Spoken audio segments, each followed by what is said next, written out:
in the next few years, there's going to be a lot of Gen Z millionaires and millennial millionaires, all from having a 9-to-5 and contracting. There's going to be a wave of contractors who have a high income skill, who are millionaires on paper, but also someone with a couple £100,000 in the bank. Some of these contractors are making £700 a day, some of them £900 a day. I was blown away. I couldn't believe it. If you decide to go down the route of contracting, you need to really say to yourself, I'm a businessman now. And instead of trying to create a random side hustle where you're trying to start drop shipping, just stick to what you're good at. If you have a skill in project management or UX design, work for a company, be a contractor, earn your day rate, but just create a mini consultancy and you can accelerate your income and investing into your stocks and shares ISA, your pension. So you have to really analyze what career suits you and what you want and what's important to you. Is it the title and the prestige, or do you not care and you just want to make money? And also, do you want work-life balance? Your network, everyone says, is your net worth. Very cliche, but very true, because all it takes is meeting one person to potentially change your life. So your network is really important, but what I try and focus on is you're not defined by where you come from. Yeah. And I think that's a big message that I always want to tell people. Like you have to be able to be uncomfortable. Like be comfortable with being uncomfortable. When you grow up in ends, you don't realize it when you're confident, but you have an audacity to do things that ordinarily most people wouldn't be willing to do.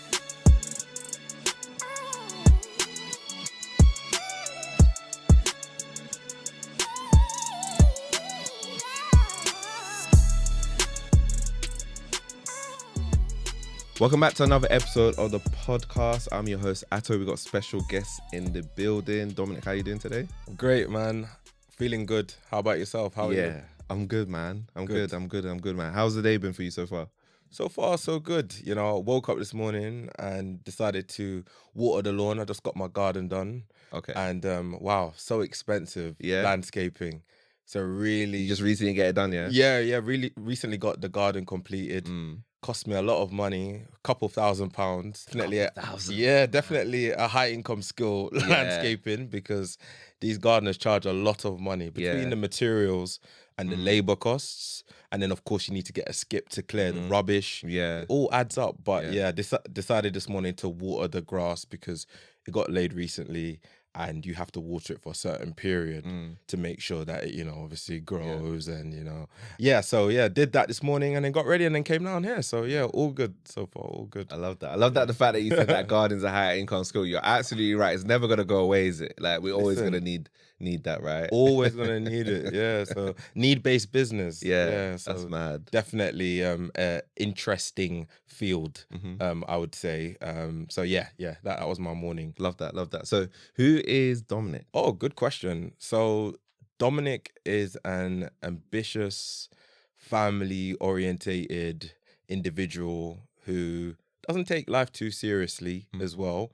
and likes to work hard and play hard. That's how I would probably capture myself in a short sentence. Okay. Yeah. Work hard and play hard. Work hard, play hard. Yeah. I love that. We're going to therefore talk a little bit more about like how you do that. I think it's going to be very, very interesting, and we're going to cover like an area that we haven't really, I mentioned contracting because I've done a little bit myself. I wouldn't say I'm experiencing it at all. And I think a lot of people be intrigued by it because I think, through having a conversation with you, you've done very well in that, right? Yeah. I'm sure you have a certain skill set to be able to like maintain that. Let's talk a little bit about your story. Where are your parents from? Jamaica. Yeah. Were you born in Jamaica? Or? No, so I was actually born in Dulwich Hospital. Okay. Yeah, nice. South London. South London. Yeah. But at the age of 7, my mum got married and we moved to Jamaica. Okay. So I went straight with my mum to Montego Bay. Oh, mad. Yeah, the best city in the world, Montego Bay. To go, man. Yeah, you have to go, man. Yeah. And grew up, going to Doctor's Cave Beach. Going to the grill on the weekends. Mad. And eating fresh fruit. Yeah. And, obviously Sounds like corrigan, the dream, rice man. and peas. Yeah. It was a dream. So primary school, secondary school, and college was in Mobe. Okay. Yeah. So, I've lived a really good life. I was going ATI, which is now Dream Weekend. Yeah. From like 16 years old. Okay. And of course, in Jamaica schooling, it's all about discipline, hard work. The secondary school I went to was called Cornwall College, right? And their motto was learn or leave. I like that. Learn or leave. That's lit. And at 15 years old, Yeah. headmaster would walk around with a cane and would be willing to like Oh, whip you if damn. you're not in class. Oh, man. Yeah. So it was all about discipline, hard work, and really being smart with your decisions. Yeah. From a young age.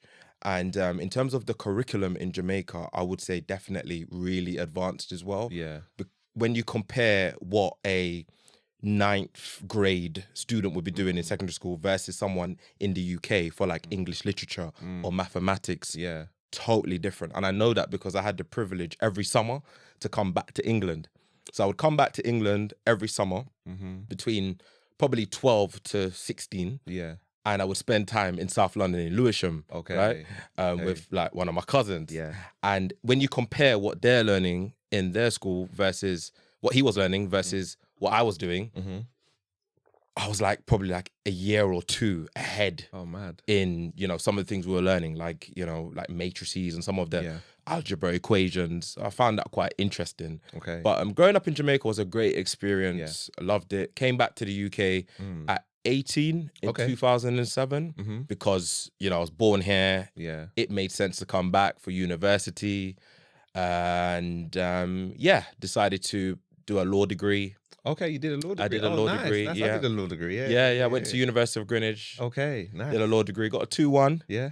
And also completed the legal practice course. Oh, wow. LPC. So you actually went... I did, yeah. Oh, man. Yeah, because at the time I wanted to become a criminal solicitor, so a defense solicitor. Yeah. And I spent a lot of time getting different experience, going to, you know, different firms. So I interned at different law firms. Yeah. I did a vacation placement as well at Accenture. Okay. Wow. And I spent a lot of time, probably between 21 to 23, doing like internships, apprenticeships to kind of work out what I want to do. And I was actually offered a training contract at a criminal defense firm. Mad, and it's very tough. I turned it down. What? Why? I know you would say why. Because it's tough, man. You know how many people are fighting for that? But bro, here's the thing. Yeah. So when I was going to the Old Bailey, sitting behind counsel and taking notes and learning more about what a criminal defense solicitor actually does and earning potential as well and the realities of the job, I started to think, is this what I really want to do? I'll be honest with you, the reason why I initially wanted to become a criminal defense solicitor was because of Johnny Cochran. Yeah, he's a well-known lawyer in America. Okay. But the legal system in America is different to the UK. So the person you meet, who you give instructions to, as you know, like in the UK, would be a solicitor, and then you would have a barrister who would represent you at court. Okay, it's completely different, the system in America. So when I came to England, I realized that you have solicitors and you have barristers. Yeah, they're different. But I had already completed the LPC, so I thought to myself, well, what are my options here? So the options were become a solicitor, or go down the route of commercial law, or become a contract manager, or eventually a commercial manager or a consultant, and then maybe go, you know, through the path of becoming a, you know, director in a commercial management, you know, field, as an example. So I decided to go down the route of commercial management and contract management, all because I spent some time at Accenture. It was a great 2 weeks.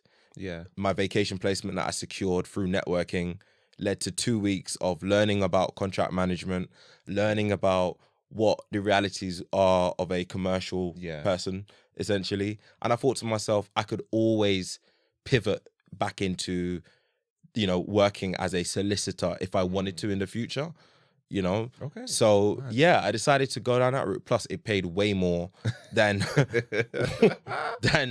than what I would have earned as a defense solicitor or as so it just made sense. And at that time when I was really young, I needed the money. I actually needed. Why did you need the money? Bro, I was living, you know, at the time with my sister. Okay. I needed to get my own place. Okay. There wasn't much space at hers. You know, God bless my sister. She done so much for me. I really thank her. But there just wasn't enough space. And I thought to myself, well, I'm not from a background where, you know, I could take a gap year, or my mum and dad are going to give me a large deposit for a house.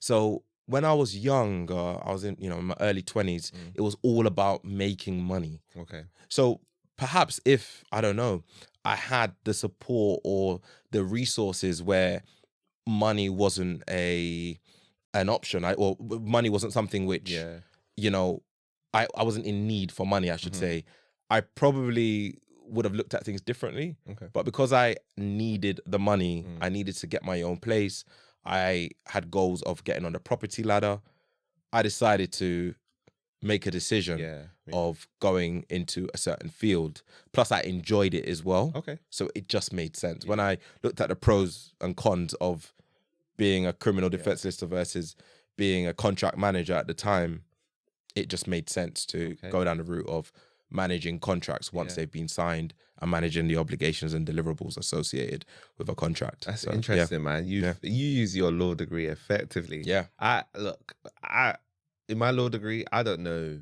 I think maybe I know maybe 2-3 people that actually became lawyers out of probably like over 100 of us from university. Most people don't even, because of what you're saying, like one, you have to pay what I don't know how much it is now, but back then it was like 15 grand to do the legal practice course. It was about £9,000 in total, 9,000 to 10,000 pounds, I think, roughly. And then you have to then get the training contract, which is mad competitive. Yeah, correct. Right? Yeah. To then get paid. I mean, I think they're paid good. It's not like it's bad, but it's not paid well. Yeah. So I mean, it depends. So if you work for a Magic Circle firm, and you're in your first year of your training contract, maybe 40 to 50k. Second year, 65k. Let's just say average, right? And then you qualify, 70, 80k, plus you get a bonus. You might get company car allowance.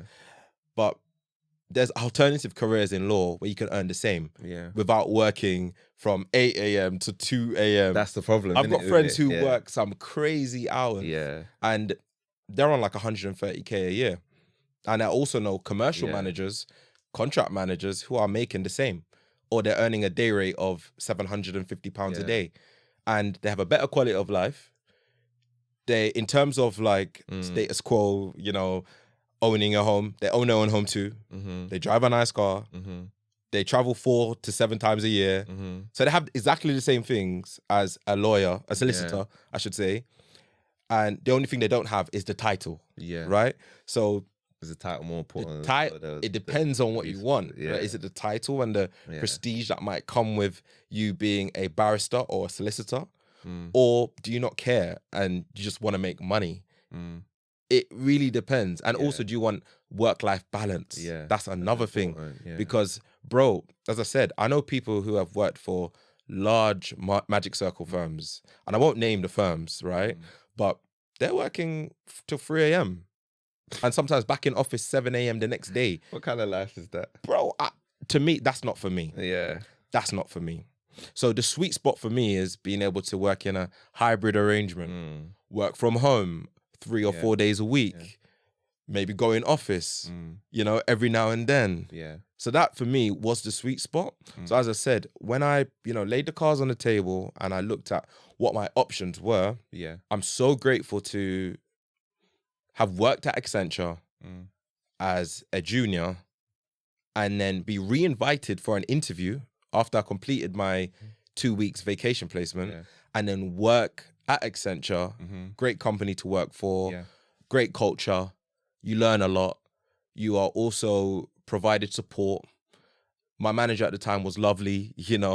There were promotional opportunities, there were training opportunities, and there were also opportunities where, if I wanted to go off and do further training or pivot into a different career, they would support it. And I could also work from home. They provided that flexibility. I was seeing people who were, older than me at the time leave at 3 o'clock to go and do the school run, then go back and sign in later. So things like that for me work really well for my lifestyle. So you have to really analyze what career suits you and what you want and what's important to you. And I mean, no one prepares you for this, man. 100%. Nobody tells you, man. And then you put yourself into a hole if you're not quite careful. It's funny that you said that, like, you saw the lifestyle. For me, I think I came to that same conclusion early, like, because I originally wanted to become like a barrister. Yeah, I wanted to become a barrister. I did like a bit of a mini pupillage is what they did at the time. Yeah. In like first year. Yeah. And then I did one too. Yeah, Garden I was court like, chambers. it's criminal stuff, yeah, and I was like, the case wasn't great. Like, it was like an interesting case in terms of like from like a criminal lawyer's point of view, but I like consciously, I was like, can I really do this? And I was like, these men are getting paid this. He was even complaining to me about his pay. Like, can you imagine like 15 years I told this is what I'm doing, and this is how much I'm getting paid. Yeah. I was like, he's already like telling me, giving me a glimpse into his life. So I was like, I don't know quite that. And then for me, at that point, I kind of wish I looked at the commercial aspect, because now I would be very interested in that. But at that point, I wasn't. I just like kind of dismissed it. Yeah. So I'm glad that you had a chance to like review that. So how did you get into contracting? Like, how did you were you doing perm for a while, and you then fell into contracting? Yeah. eventually? So 6 years perm. From 2013, I've been a permanent member of staff till 2019. Okay. Yeah, so 6 years.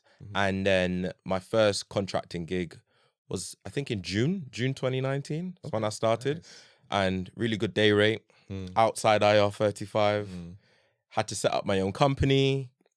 Had no clue what I was doing. Yeah, how did you find that? I'll be honest with you, I actually was just applying for roles online. So on all the job boards. The January of 2019, I was actually made redundant. Yeah. Oh, is that what led you to contracting? So January to June, I wasn't in any employment. Wow, I was 6 months, mad. Yeah, for a long time. But I had side hustles at the time.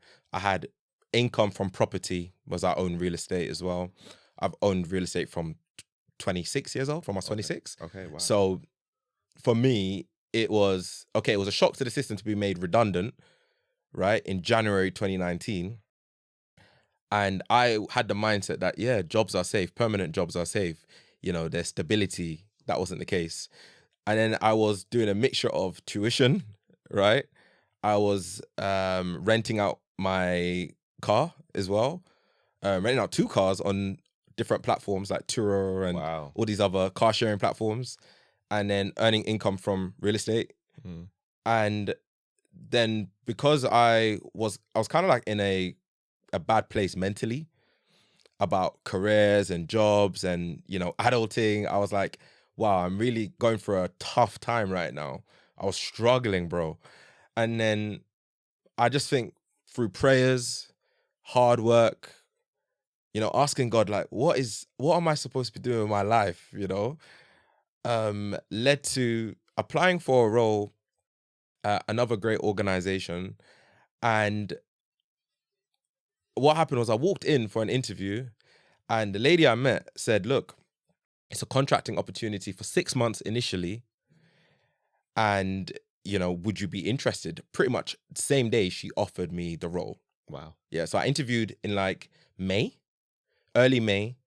I remember because that same month I actually went to Dominican Republic. Okay. Yeah, on a holiday. And I came back from the holiday with an offer for really good money per day. Yeah. Okay. Yeah, really good money per day. Mad. And it was supposed to be 6 months. And then I ended up getting extended for another 6 months and then another 6 months. I was there, I think, for about 18 months in total. Yeah. So I was really happy. Had my own company, still have the same company set up, and was, you know, making really good money. Yeah. I would say, honestly, contracting for me, it changed my life. Yeah, definitely. So that opened your eyes to another world. You're like, wow, what is this? Yeah, absolutely. What is this, man? Yeah, this is mad. Mad. Yeah. Bro, it's mad. And then I was meeting other contractors. Yeah. And I think I entered at a time where salary transparency became a big thing. Yeah. And I call them veteran contractors who have been in the game for like 5-10 years plus. Okay. And I kind of like asked someone to be my mentor. The guy's like 60 years old, right? And me and him ended up getting on, right? He was a commercial manager. And then another lady who was a project manager. We ended up like forming our own like WhatsApp group and talking outside of work. And I found out that some of these contractors are making £700 a day, some of them £900 a day. Like And I was blown away. I couldn't believe it, right? Now, I didn't know that these numbers existed in a 9-to-5 capacity, because although, yes, you're a contractor, you're outside IR35, you kind of work in a 9-to-5 arrangement. You're working a 9-to-5 role, if we're being honest, right? Which is the reason why the inside IR35 is outside IR35 is such a big thing. Yeah. But anyway, let's not get into that. But the point I'm trying to make is, I realized that there is a lot of money to be made as a contractor, right? Working and, you know, earning a day rate. So yeah, it opened my eyes to the world of being self-employed and running my own business and earning a day rate and providing consultancy advice. Yeah. Amazing. And have you been contracting from 2019 when you started till now? Has that been consistent for you? Yeah, it's been 5 years. That's crazy. Yeah, I've been quite fortunate. Okay. Yeah. You're very, very fortunate. Yeah, really oh my God. Yeah. Especially because like I've had a few conversations about careers this year and how tough the market is, you know, redundancies, people struggling to like find jobs, and you're still being able to, like, as a contractor, which I would deem risky. And we're going to talk about it a little bit later in terms of risk, because even though I deem it risky, I don't have the experience you have. So I can only say, I'm saying it from a limited perspective. Yeah. Because I haven't managed to do that.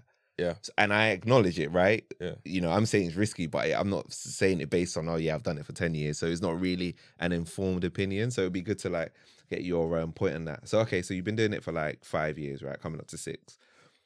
Give us your honest opinion on it. You know, how have you found it, the 5 years overall? Yeah, good question. So, as I said, I've been quite lucky to be able to go from one contract to the next, and then also build a network of other contractors, either same level as me in their career, or maybe senior, or even a bit more junior. And it's led to being introduced to other people who are looking for commercial management consultants like myself, and allowed me to go from one contract to the next. Okay. Some of the contracts that I've secured to date have been through a network I've built of contractors. So actually 2 of my roles that I've secured to date that have paid me really good day rates, they've been through someone who was a contractor, and he knew, you know, that there was an opening at the organization that they're working for, which is so important to have a good network. So that's been quite good for me. The second thing is, when I joined Capita and I worked there for some time, I built a good relationship with the manager, and that manager actually introduced me to other people and other opportunities as well. Okay, I like so through working hard, being good at your job, and just being a nice person, it's been really beneficial for me. As I said, when I started contracting, I felt like a permanent role just wasn't for me anymore. I was just totally against like the corporate world for a period from January to that June of 2019. And it was, jobs aren't safe, job stability is a lie, they've sold me a dream. Because I walked into the organization and I had a short like notice period of being told your job is at risk, and the consultation period as well was really short. So it left me feeling that permanent roles are dead. Like, permanent jobs are dead. Forget it, right? You might as well be a contractor, although your notice period is typically going to be shorter, right? Although you can negotiate a longer notice period. Usually they're like a 1 week notice period, but you can negotiate that as well.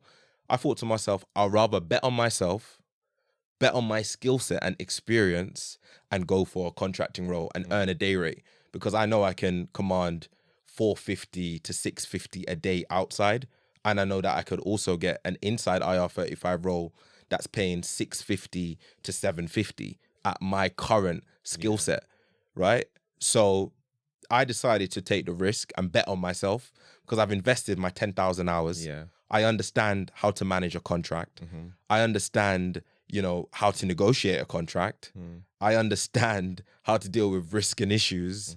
I understand how to draft an exit plan, a business security plan. So I'm quite confident in my role and with my level of experience. So I decided to just bet on myself. So it's been really good for me, just because of the network, the skill set, and the experience I built to date, I've been able to reach out to recruiters and different agencies, reach out to my own network, and ensure that, 3 months prior to a role coming to an end or an assignment coming to an end, I've got something in the pipeline. So I am actually treating myself as a business. I think that's another thing, that if you decide to go down the route of contracting, you need to really say to yourself, I'm a businessman now, because you are.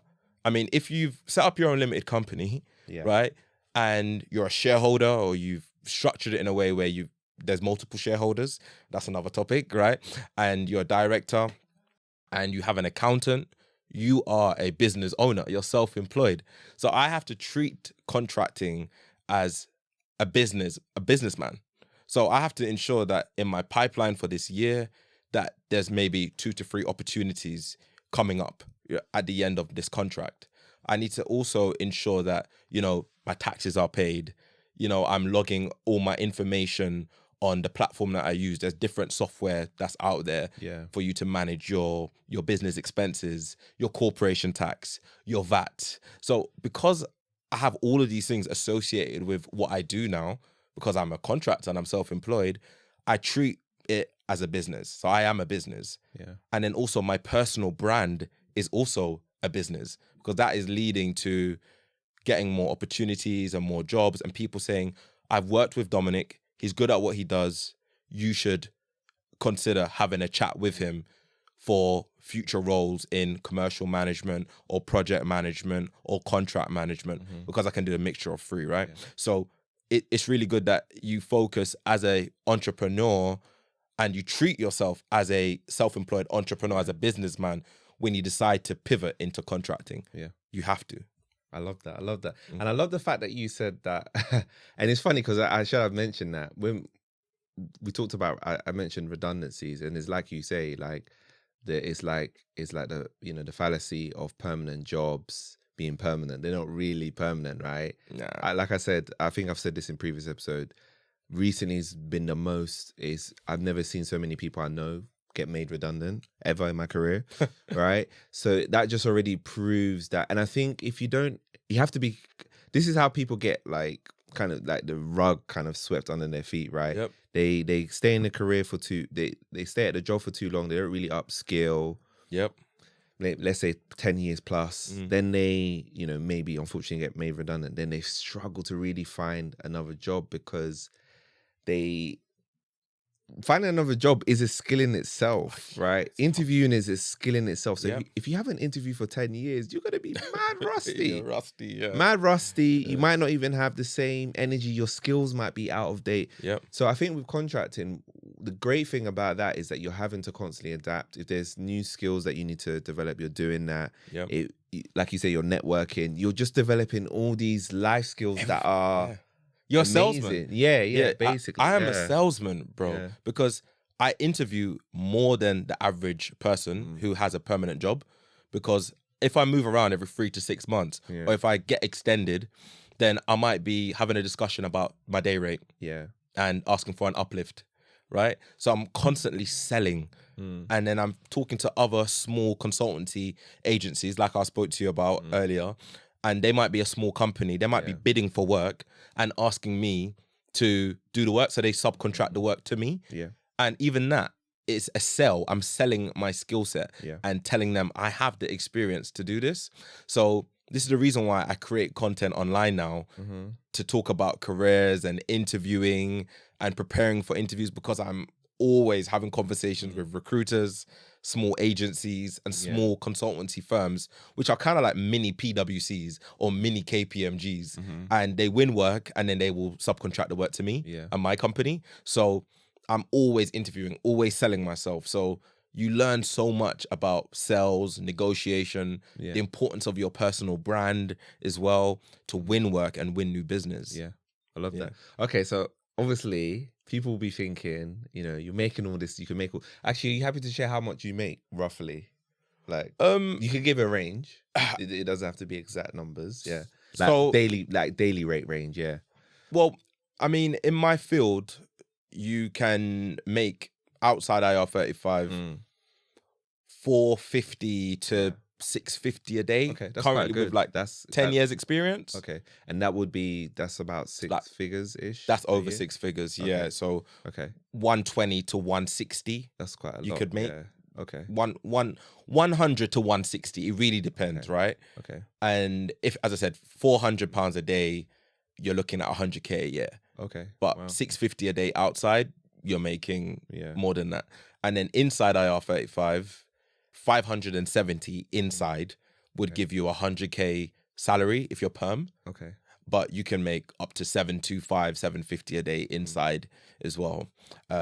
So yeah, it's in that 120, 160k a year. Possible. A lot of high earners. Yeah, absolutely. Okay. So that's what you can earn. Yeah. And as I said, I think that if you are smart as well, and let's say, for example, you're a website designer and you work for a client, there's nothing stopping you from doing private work as well. Or if you are an engineer, you're a coder and you work for a company doing JavaScript, I don't know, one of these coding languages, right? There's nothing stopping you from doing private work as well. So you can exceed that 150. You could get to maybe 200, if not more, if you're really smart about how you structure your company and how you win new business. So it's really up to you. But if you just do one contract and you're happy to do one assignment, then you'll make about 100 to 150k a year. Come on, Yeah. that's Still good money. nothing to sniff at, right? It's all right. 6 figures. It's all right. 6 figures earners. Because if we're all talking right. about that in the pure 9 to 5 permanent, you have to probably be level wise, maybe manager. You could potentially Senior manager. Senior manager is comfortably let me not even say comfortable. Senior manager, director level, which is Correct. years of experience, right? We're talking maybe anywhere between 8 to 10 to 12, 13, and that's through promotions as well. Exactly. Like it's not guaranteed that you'll get to that. So that's very interesting. The only thing is, remember, as a contractor, I mean, I didn't talk about this earlier, but you're not getting holiday pay. Yes, okay. You're not I'm getting glad that you mentioned that. Yeah, so you're not. The only thing is, you're not getting your holiday pay. You're not getting the benefits that you would get as a permanent member of staff. So you're not getting, your sick pay, as an example. Yeah. If you're ill and you're not working, you're not getting paid. Yeah. Which is a large pill to swallow for someone who might not be accustomed with, betting on themselves and being a contractor. But I looked at it as I'm young, I'm healthy, and I go to the gym, I drink water, I work out, and I take my multivitamins. So right now, in my mid-20s to 40, for example, I'll take the risk, and then maybe I'll go back to a permanent job, to make sure that I have those benefits. But you could also be a smart contractor and just get income insurance, income protection. You can make sure you get your life insurance, which I would 100% recommend. You can make sure that you get critical illness cover and all of these insurances which are available. So as I said, when you decide to transition from perm to contractor, these are all of the things you need to factor in because you're a business, right? So you need to look at it as, okay, well, if I'm not working for a company and I'm not getting all those benefits, then I'm going to have to invest in my own training, my own upskilling, making sure I've got income protection, critical illness cover, life insurance, private medical care, your pension. You need to sort out your pension as well. That's very important. There's so many Some things. of the people miss that, and then they get to near retirement age, like, where's my pension? Exactly. Spunked all the money. Exactly. So these are things you have to think about. So I actually have a wealth manager. Okay, you got a wealth manager. I have a wealth manager, because as I said, I don't just make income one way. So for me, it's been really important to make sure that I've structured my finances in such a way that contracting or not, or let's say I work for 6 months and take 2 months off, for example, that I'm still going to be hitting my retirement goals and my, investment pot that I'm growing, isn't at risk of not meeting a certain target. So I have a wealth manager for that reason. Okay. Cool. Cool. So I think if you're a contractor and you decide to make that transition, make sure that you have those things that I just mentioned. So important. You know what? Staying on that topic before I ask you about like the cons of contracting, let's stay on that topic of you mentioned a really important point of obviously setting up like everything else in terms of pension, like your income protection and, you know, those sorts of protection. But then you mentioned another aspect of the wealth manager, I think is very interesting, where you're talking about managing your money, but not only managing it, but investing for the future self. Can you talk a little bit about how you kind of do that with the income? You're not just getting income, like more than 6 figures and then spending it all. No way. Yeah. No way. You're planning. So can you talk a little bit about that? Yeah, sure. So it's important that you, number one, you live below your means, because lifestyle inflation is a real thing. And I'm not going to act like I'm perfect, because I'll be honest with you, when you earn more, and I think just the older you get, your appetite changes. 100%. You want nicer things, you might want a bigger house. And some of that might just be because, you know, you decide to have a family and have children, as an example. But some of it is because you're earning more, so you know that you have a larger disposable income. So I guess what's quite important is that you have a budget, right? So you set yourself a budget, you are completely clear on, you know, what your expenses are. So what your expenses are to keep the lights on, right? I call it the keep the lights on expenses. And then how much you actually have to invest. And after you've created an emergency fund, which is very important, right, for uncertainties that might just happen, right? You're driving and the gas light comes on, not the gas light, what's it? The engine management light comes on, and you now have a bill. The engine management light always comes on, like when you least expect it, before you're about to fly out, the engine management light, it will just come on. But for the worst time. It never comes at the best time. It comes at the worst time when you're like, I've got this saved for this holiday. Then boom, you have a unexpected expense, right? So point I'm trying to make is, to have your ducks in a row, you need to make sure that you have a clear budget. You are clear on your disposable income and what you have available to invest. So for me, I keep it really simple. I invest in my stocks and shares ISA. Every year, you have around 20K that you can invest in, tax-free on capital gains and any dividends, right? So it's a tax wrapper. So I invest in my stocks and shares ISA religiously. It is automated, right? I set aside a certain amount and it goes straight into the investment brokerage account. And then I invest into a very simple low-cost index fund where I'll get about 9% annually, right? Some years it's more, but over a period of 10 to 15 years, I'm going to see about 9 to 12% roughly in the S&P 500, which is what the index fund I invest in, right? So that's one thing. Then my pension is a second one where I invest money into my own private pension, right? So that's quite important. And then real estate, I touched on earlier. I started investing in real estate kind of by accident, if I'm honest with you. So I bought a home. I was working in the Midlands at the time. I was working for a company called Atos, and they have offices in the Midlands. And I was working in the Midlands, and I thought to myself, these houses are dirt cheap. I was like, I have a bonus that I've just been paid out. I'm going to buy a home. I bought the home.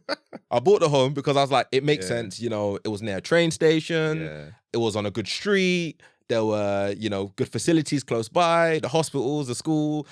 I did all my research and it just made sense. So I bought a home. And then what happened was about 6 months later, I got an opportunity in London. So I said to myself, okay, I'm actually going to move back to South London and rent it out. And of course I did the right thing. I got the consent to let from the bank. I did the right thing, right? Played it by the rules and then started to rent it out. And then in literally like 3 to 5 years, the property just started to just grow in value. Wow. And then I was able to refinance it and buy another. So what I'm saying is, look, there's so many different ways you can invest for your future. You can keep it simple and invest in your stocks and shares ISA. You can invest in real estate if you want to take on a bit of medium level risk, right? Or you can, you know, take a hybrid approach where you're investing in multiple things: your pension, your stocks and shares ISA, you're investing in real estate, cryptocurrency, art, wine, gold. The list goes on, right? Even jewelry, right? You can invest in a Chanel bag. You know, be doing that. People be buying these bags and these Birkin bags. You can really decide how you want to play it, right? But for 9-to-5ers, I believe you can build an incredible amount of wealth by running a mini consultancy and investing into your stocks and shares ISA, your pension, and having a couple properties where you are, you know, a landlord, or you do some flips, or you do some buy, refurbish, refinance, and renting. That's not my field. I mean, there's so many other creators who I know you've spoken to who have been doing that for years, and they have a larger portfolio than myself. But I think just being a 9-to-5er or being a contractor, you can easily own 5 to 7 homes in a short space of time if you're smart with what you're doing. So you might not own 20 homes or 50, but you can have like 7 homes. Above average. If that is your strategy, and you want to make sure that you're creating generational wealth and you're able to hand down, you know, properties to your kids. But then with that as well, you need to, as I said, invest in things like a financial advisor, a wealth manager, because you need to make sure that you've got your will set up. You understand trusts and how that works. There's so much thinking and financial planning that comes with this game. That's why I said you have to treat yourself as a businessman. I love so that. Going back to, you have to be a businessman, because if you are a consultant, you're a contractor, you're earning a day rate, and you are trying to invest and get to a net worth of 1 to 3 million, which is achievable in my opinion. With the 9-to-5. With a 9-to-5. That's a big statement, but I hear what you're saying. I think it's possible. Bro, it is very possible. Right? And of course you can overpay on these homes that you own. And by 45, 50, I think a lot of 9-to-5ers can be millionaires. I believe that. You can be a millionaire from a 9-to-5. Don't get it twisted. There is bro, the veteran contractors that I've met when I started contracting in 2019, some of them own properties in Cornwall, Devon. They've got their holiday homes. I was blown away, because I grew up hearing that, you know, 9-to-5 is dead. You want to make a meal, 9-to-5 ain't an option.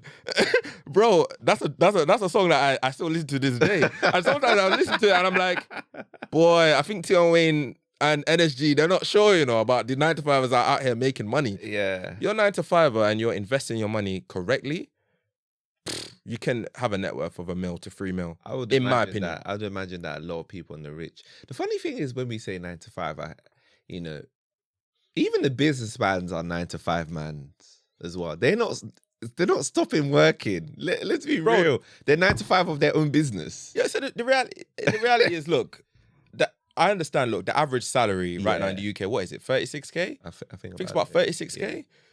So I think what happens is people think 9-to-5 and straight away they think it's a low-skilled job, or you're working, you know, earning an hourly wage, for example, just doing something, I don't know, working in retail, right? People think, oh, 9-to-5, oh, just retail. There's 9-to-5ers who work for Goldman Sachs. There's 9-to-5ers who are investment bankers, but they obviously work longer than that, right? You've got lawyers, you've got dentists, you've got surgeons. You've got, you know, really professional skilled workers, right, who are earning a lot of money, right? So my wife, she watches Real Housewives of these different places, right? And some of these surgeons and some of these doctors and some of these lawyers in these shows, they're making 400K a year base salary with a bonus, and you know, they're taking home 500K a year, if not more. It's crazy. So if you're really smart and you just have a 300K or 200K lifestyle and you're putting away 200K, I don't know, a year, the compound interest of that over 3 to 5 years, you've got a nest egg of $1 million. If you're really smart and you're only getting a 9 to 12% return on your money. And then there's other plays you can do. You can invest in your friend's startup or something. Obviously, that is high risk, but you could invest in a company and then also make some money off that. You can do a property flip on the side. You know what I mean? You could do a JV deal with you and your friend and buy, I don't know, a hotel in Brighton. I don't know, right? There's so many different ways you can play it. But once you have accelerated your income and your ability to save more, you can be really strategic with your plays because you've got some cash. You got a good credit score. The bank will also lend to you. There's obviously bridging finance deals. There's so many different things that you are now exposed to because you have cash and you have the resources and you have a network around you. So I would 100% recommend that for someone who wants to just make cash, I would say, consider getting into a permanent role that pays really well. where you can get your bonus and maybe overtime or shares as well, or going down the contracting route where you're paid a really big day rate and you can accelerate your income and you can be strategic where you can, of course, take dividends from your company, put yourself on a salary, and you can accelerate your disposable income fund so you can invest. That's what I would recommend. Okay, cool. So obviously everybody will say, okay, making so much money, Dominic, from contracting sounds lovely, right? But then the question will always be, right, what could go wrong? What are like, you know, some of the cons of obviously contracting? Yeah. Would you say? So as I said earlier, so it really depends. So if you are a contractor inside IR35, you are treated pretty much the same as a permanent member of staff. Yeah. Right? Without the benefits. So what I mean by that is the cons are, if you're inside IR35, arguably you might as well just be a permanent member of staff unless this is the caveat, you are paid significantly more, right? So let's say, for example, you are, I don't know, a project manager and you're offered a role at a company and they're paying you 80K a year. If you are inside IR35 and you are offered 590 or 600 pounds a day inside, then yes, you're making more money because that would give you about 100K a year, that number that I just gave you. And you can use a calculator online if you want to see what I mean. So you'll be paid more. Yeah. But let's say, for example, that same project management role is paying 100K a year, and you've been also offered inside IR35 role that pays 550 or 570. That is both 100K. But inside IR35, you're not going to be getting sick leave, annual leave. You're not going to be getting all of the extra stuff, right? Now, there are, however, now arrangements you can make with umbrella companies where you can ensure that some of your money is sacrificed, so some of your day rate is sacrificed, and it goes into an annual leave pot or a sick leave pot, right? And you can still get those things. But in my opinion, just the general consensus is if you are offered 570 a day inside versus 100K a year permanent, just go for the permanent job. Okay. Because you're just going to be able to get training. You're going to be able to, you know, get some of the other benefits. You know, some of these companies will fly you out, right? Yeah, these that's true. Conventions, that's all of these different like fun activities. Plus you're also, you know, building your professional network. You're able to potentially pivot within your organization into other fields. Yeah. You get the annual leave, the sick leave. You get the employer contribution as well to your pension and all the extra stuff. So the cons are, if you are inside IR35, you're losing some of those things. And then also, you know, you could be dismissed within literally a short notice. So like a week, you're out. Okay. Within a week, you're out completely. Yeah. You know what I mean? Yeah. But if you're outside IR35, it's different. Yeah. You know, so there's different things that you need to take into account. Okay. Do you know what I mean? Yeah, more benefits if you're outside IR35, right? From a tax perspective. From a tax perspective, okay. So from a tax perspective, there are greater benefits. Yeah. Because in the UK, how it works is when you're outside IR35, you're seen as running a proper business, right? You're not a disguised employee. You're actually a business owner. Yeah. And because you're a business owner, the rules that would apply to a company apply to you. So you're taxed on your profits. Right? So under 50K profits, you're taxed at 19%, which is the corporation tax level. And then anything over 50 grand worth of profit, you're taxed at, I believe, 25% now, right? So you also can put yourself on a salary. Yeah. You can put yourself on a salary if you're outside IR35 through your limited company. You also get your personal allowance, right?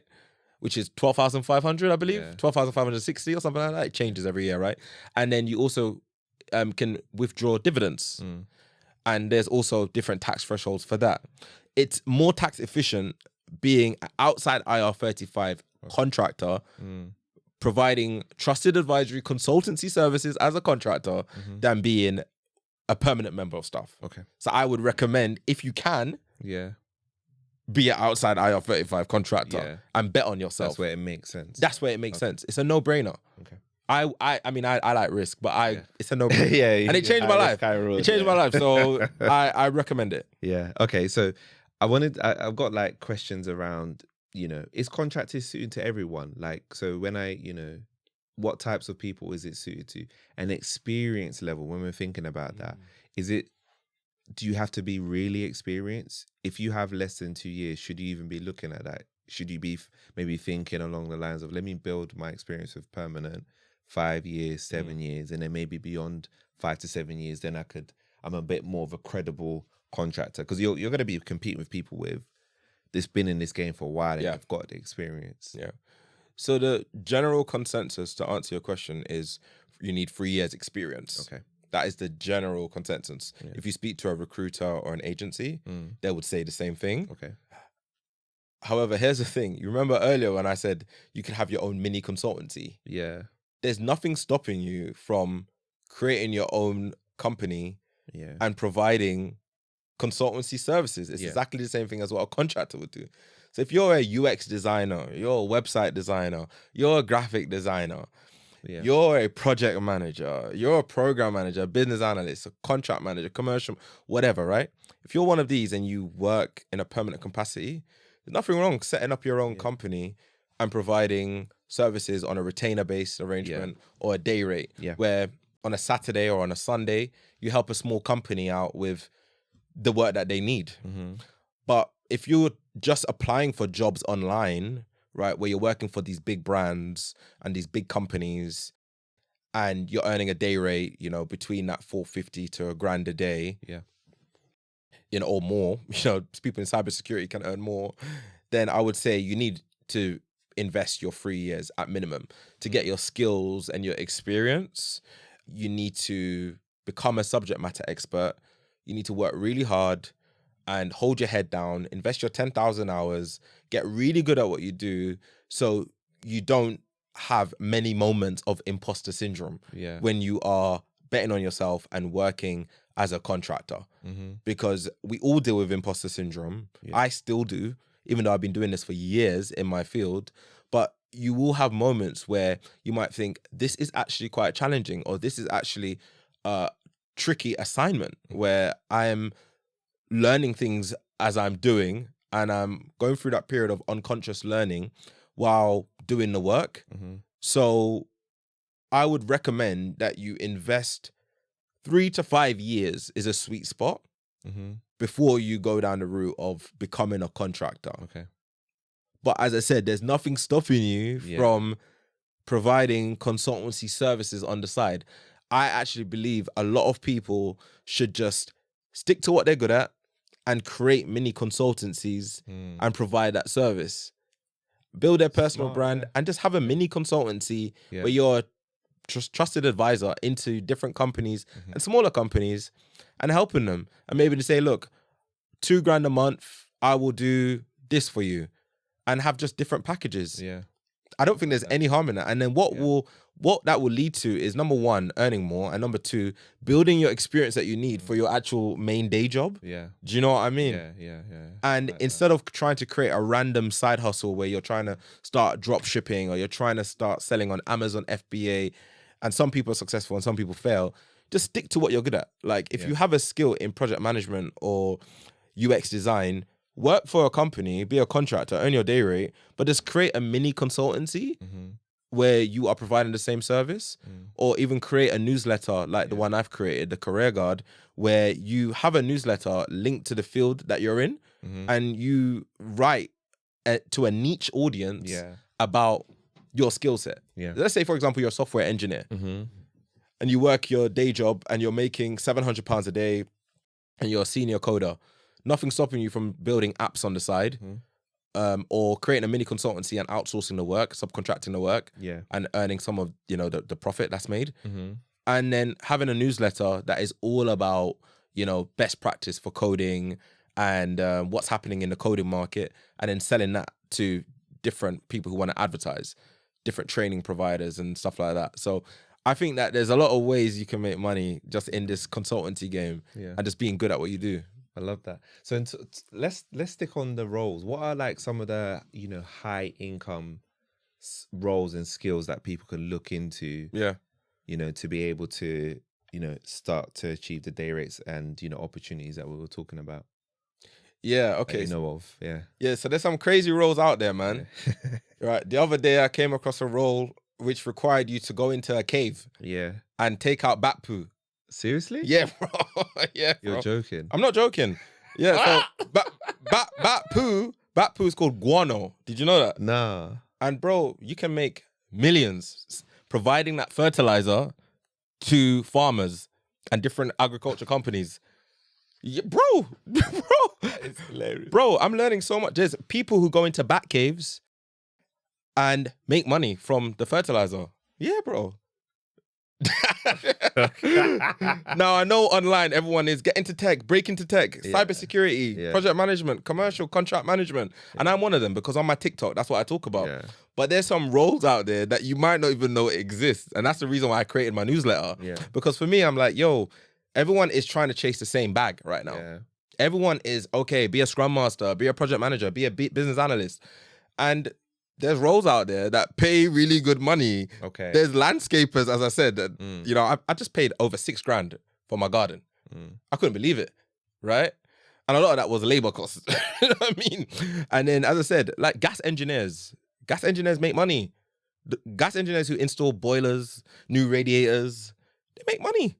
You know what I mean? Electricians, Okay. they make money. Plasterers make money. If I was to go back in time, I probably would consider a trades job because I know that as a contract, bro, yeah. bro, why not? Because look, I could work for a company Monday to Friday as an electrician, do all the rewiring, and then on a Saturday and a Sunday, for not all my career, but maybe for 2 years, I'll say, okay, I'll hold my head down, and 2 years I'm gonna grind on the weekends as well and do private work and make an additional 50K a year, which will go into my stocks and shares ISR. And then also what will happen as well is you'll build links. So you'll understand what's happening in the market. You might even be able to pick up a property dirt cheap because, you know, because you're in the industry of being a tradesman, you're seeing what properties are being sold or, you know, someone who is about to go delinquent on their mortgage and you might be able to offer them a fee to buy their home on a cheap. Yeah. So you see what I mean? So what I would say is, bro, the typical roles that are out there, the high income skills are in tech right now. Yeah. So a lot of people will say AI. Yeah. People will say blockchain. Yeah. People are going to say cybersecurity. People are going to say project management, business analyst. Yeah. All of the typical stuff, typical right? ones, The yeah, typical yeah, ones, yeah. right? And then the digital marketing services. So copywriting, video editing, SEO, running ads. All the typical ones that are out there, which are eventually getting to a place where they're really competitive because everyone is aware of them. But then there's random ones that are going into bat caves and taking out guano and providing it to farmers, which is mad, bro. I mean, I'm coming across things and I'm like, I can't believe this. Like, you know what I mean? That's wild. Yeah, all these things that you're just not exposed to. Yeah. Like, I mean, I'm in my 30s. Some of these industries I've never heard of. Yeah, I've never. It blows my mind, man. It's insane, bro. It's crazy. So on that note, right? So we talked about the high income skills. Great tips on that. What about sectors? What sectors are better for contracting? And I'm thinking about like contract length. So it's like instead of like 1 month contracts, they're doing like 3 to 6 month contracts. And if you're lucky, 12-month contracts. What kind of sectors are like kind of suited for those kind of things? It's a really good question, considering there's been 285,000 layoffs in 2023. That's crazy. 58% of them being in tech. This is what I was trying to say. There. Most of it's been so tech. A really good question, and one which I need to actually think about. But off the top of my head, the best industries out there which will lead to a longer contract length will be IT outsourcing. Okay. IT outsourcing is a good one. Number 2, I would say finance. Yeah. Finance is a really good one. I know a few ISDA negotiators that have been in contracts for really long periods. Pharmaceuticals, another great industry. Okay, wow. Aviation and defense. Yes. Yeah, I've spent time in aviation projects defense. are long types. Really of projects. long. Yeah. And some of the contracts are like PFI contracts, which are 20, 30 years. Wow. Yeah. So aviation and defense, I would also say manufacturing as well is another one. And the final one I would say, did I say finance already? Yeah, you said finance and banking. Yeah. Those are the ones which I would say stick out to me off the top of my head. Okay. Really good question. Okay. I like that. Tech is another one, but tech is like boom and bust, man, like crazy. Yeah. Because it's like that because the skills, AI this year, it'll be something else next year. I mean, and then they get rid of all technology is always changing, isn't it? Yeah, it's always so changing. Augmented reality, AI, the list goes on. Cybersecurity. So there's always going to be roles in tech. As I said, with my industry and what I do, I can go into different industries. Yeah. So I've spent like 2 years in aviation and defense, another 2 years in tech, 1 year in banking. Okay. So I can move around to different sectors and industries based on my skill set. Okay. However, if someone wanted to just stay in one industry, then the ones that I mentioned, I would say, you should just try and focus on niching down into one of those. Okay. And just take the rough with the smooth. There might be a period where, there's not much work and you might need to leave one organization and go to the next. But take your bets and try and find an assignment in those sectors. Yeah. So how have you managed that kind of, that toughness in the contracting period? Because I have heard of some people struggling to, like, just with permanent jobs, struggling to get the next permanent job. How have you done it? Is it through your network and through you making sure that before your contract ends, like you say, you're already speaking to lots of people? Like, how do you kind of overcome that? Yeah, so really good question. So what I actually have is an Excel spreadsheet, which actually has a list of all recruiters who I've spoken to. And in the event that I have emailed a recruiter and I get an automated response, because people leave companies. If I see an automated response saying, I have now left the organization and this person is who you need to speak to for interim contract roles, I will add that person's email onto my actual tracker and reach out to them and introduce myself. Okay. So I have a reminder in my calendar every 3 months to reach out to recruiters. I like that. So I do that as one thing. I just do that as standard. Yeah. Number two, LinkedIn. LinkedIn is a really good platform for showing your skill set. Yeah. And to develop your personal brand as well. And to showcase your skills, right? And to meet people. So that's been really good for me. Yeah. And number three, your network. And what I mean by that is your network, everyone says is your net worth, right? Yeah. Very cliche, but very true. Because all it takes is meeting one person to potentially change your life. So your network is really important, but what I try and focus on is building natural relationships. Yeah. I'm not going to get on with everyone, and I'm aware of that. And that's fine, because it would be weird if I got on with everyone. Yeah. But right? Some people your spirit just doesn't take to. Let's be honest, 100%, right? 100%. But I've got friends from different backgrounds, different race, different genders, all sorts. And the contractors that I have met, they have been really beneficial to my career, because I can reach out to them and ask them to let me know what type of projects that they're working on, and meet them for a coffee or a beer, a drink, a rum and Coca-Cola, and just talk to them about life. And then also what that does is, because I'm building a natural relationship with these people, they will always remember, oh yeah, I actually get on with this guy, Dominic. If there's another role, I will, let you know, sort of thing. And that's been really helpful. One of the contractors who I worked with in 2019, he has introduced me to a consultancy firm, and that has led to about 3 different assignments. Wow. One person. That's amazing. So 3 assignments within that organization have been because of meeting one person that I worked with and I got on with. And this person is like in his 60s. Wow. White Caucasian male, great guy, became my brethren. Like, we get on. You would never think that we'll get on. I mean, I was a young guy at 2019, and this guy was way older than me. Yeah. And we just got on like a house on fire. Yeah. And we used to go for beers and drinks, and now we just talk on WhatsApp. And I genuinely like him. But in the office, people be like, what are you two doing together? But we get on. Do you know what I mean? And we have similar interests. It was so interesting. So I would say focus on building good relationships with recruiters, other contractors, and building your personal brand to win new business. Okay. I love that. I love that. So there's a couple of myths that I want to like, you know, bust with contracting. Property, right? So you said that you got a lot of property.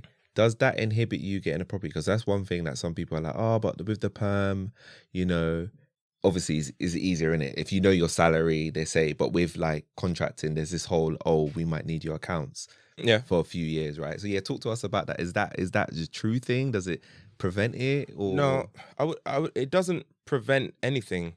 That is a myth. So what typically happens, let's say for example, you want to buy a home, right?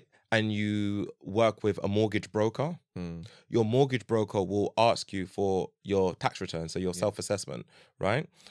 And I have provided that, but they will also ask you, if you're a contractor, to share information on your day rate. Ah, okay. So I love that. So they will ask you to share information on your day rate and your contract length period, and then they will work out what your annual income is. So there's like a calculator that mortgage brokers and the banks use to determine how much they can lend you. So typically you'll probably know, I mean, I know you know about this stuff, but for everyone listening, that the bank will lend you 4 to 4.5 of what your annual income is. So let's say you're a contractor, and as I said earlier, you're making 570 a day.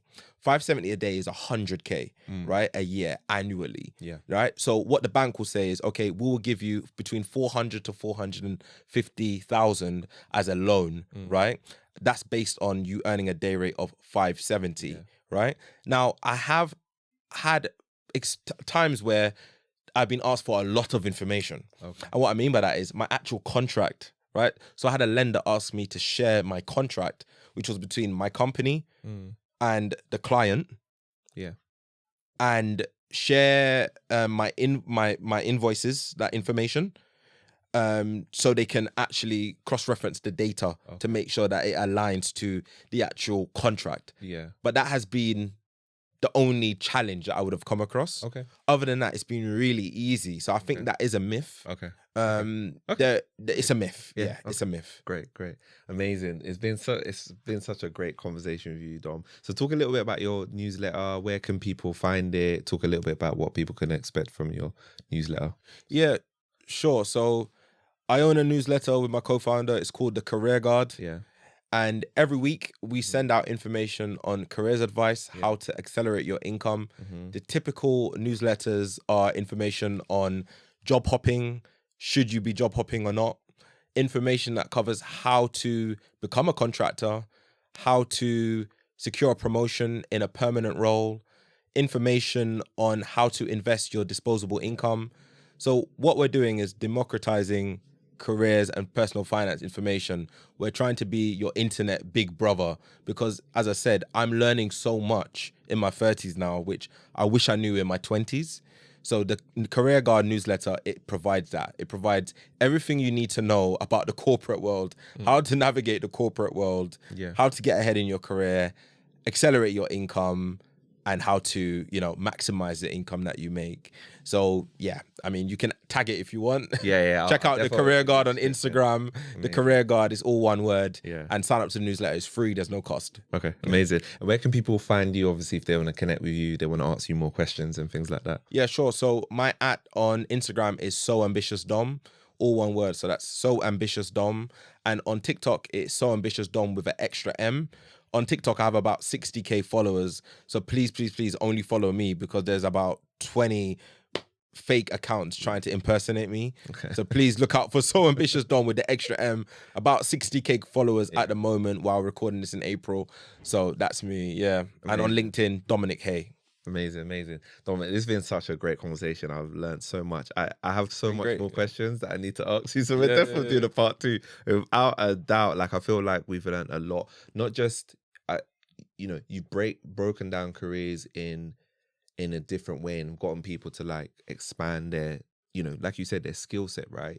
We spend how many years, we go to university, we do all of this skill. We can monetize our skill to another level. Bro, in the next few years, bro, there's going to be a lot of millionaires literally Gen Z millionaires and millennial millionaires all from having a 9 to 5 and contracting.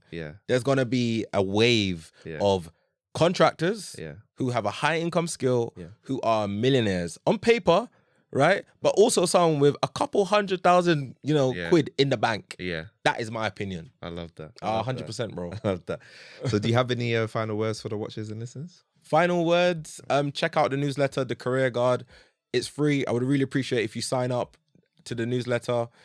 Follow me on Instagram, and keep investing, keep hustling, and stay ambitious. Always remember, skills pay the bills. Love that. I love that. I love that. Thank you so much, Dominic. It's been great having this conversation with you. Thank you so much for tuning into this episode of the podcast, and see you next week's episode.